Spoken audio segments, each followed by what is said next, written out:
அனைவருக்கும் வணக்கம். நம்ம daily prelims and mains point of வியூல கரண்ட் அஃபேர்ஸ் ஆர்டிகல்ஸ் பார்த்துட்டே இருக்கோம். ஸோ இன்னைக்கு என்ன இம்பார்ட்டன்ட் ஆர்டிகல் இருக்கு அப்படிங்கிறத பார்ப்போம். ஸோ பார்த்தோம்னா, ஹைதராபாத் இனி தெலுங்கானாவுக்கு மட்டுமே அப்படின்னு சொல்லி தலைப்பு கொடுத்துருக்காங்க. ஸோ என்ன ஒரு பின்னணி அப்படின்னு பார்த்தோம்னா, ஆந்திராவை பிரித்து தெலுங்கானா என்ற தனி மாநிலத்தை உருவாக்க கோரி 10 ஆண்டுகளுக்கு முன் பல்வேறு போராட்டங்கள் நடந்தன அப்படின்னு சொல்லி கொடுத்துருக்காங்க. ஓகேங்களா?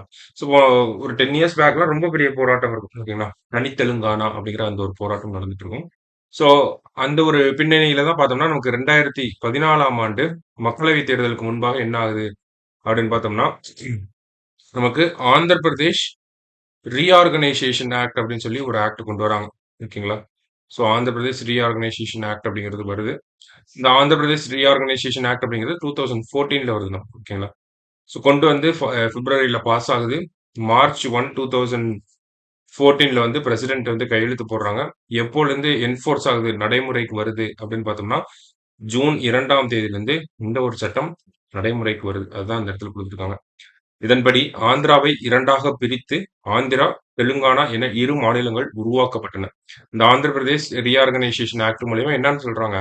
ஆந்திர பிரதேஷ் அப்படிங்கிற ஸ்டேட்ட பிரிச்சு ஆந்திரா 1, தெலுங்கானா 1. ஆந்திர பிரதேஷ், தெலுங்கானா அப்படின்னு சொல்லி 2ஆ பிரிக்கிறாங்க.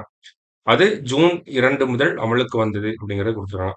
இந்த சட்டத்தின்படி 10 ஆண்டுகளுக்கு மிகாமல் ஆந்திரா மற்றும் தெலுங்கானாவுக்கு பொது தலைநகராக ஹைதராபாத் இருக்கும் என்றும், அந்த காலகட்டத்துக்குள் ஆந்திராவுக்கென தனி தலைநகர் உருவாக்கப்பட வேண்டும் என்றும், 10 ஆண்டுகளுக்கு பின் தெலுங்கானாவுக்கு மட்டுமே தலைநகராக ஹைதராபாத் விளங்கும் என்றும் குறிப்பிடப்பட்டிருந்தது.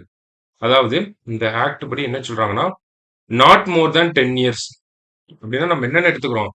அப் டூ 10 இயர்ஸ்ன்னு எடுத்துக்கிறோம். ஓகேங்களா? நாட் மோர் தேன் 10 இயர்ஸ் ஹைதராபாத்துக்கும் தெலுங்கானா தெலுங்கானாவுக்கும் ஆந்திர பிரதேஷ்க்கும் ஒரே கேபிட்டல் தான் இருக்கும் அப்படிங்கிறத சொல்லியிருப்பாங்க. ஓகேங்களா?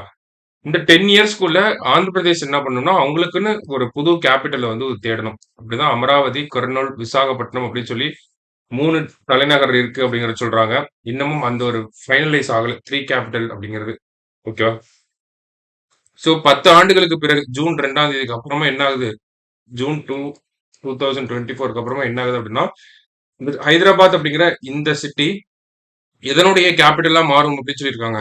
தெலுங்கானாவுக்கு மட்டுமே தலைநகராக விளங்கும் அப்படிங்கிறத குடுத்துருக்காங்க. ஸோ அந்த வகையில இந்நிலையில் ஆந்திர பிரதேச மறுசீரமைப்பு சட்டத்தின்படி 10 ஆண்டு கால அவகாசம் நேற்றுடன் முடிந்து விட்டது. அதாவது சண்டேவோட முடிஞ்சிருச்சு. ஓகேங்களா?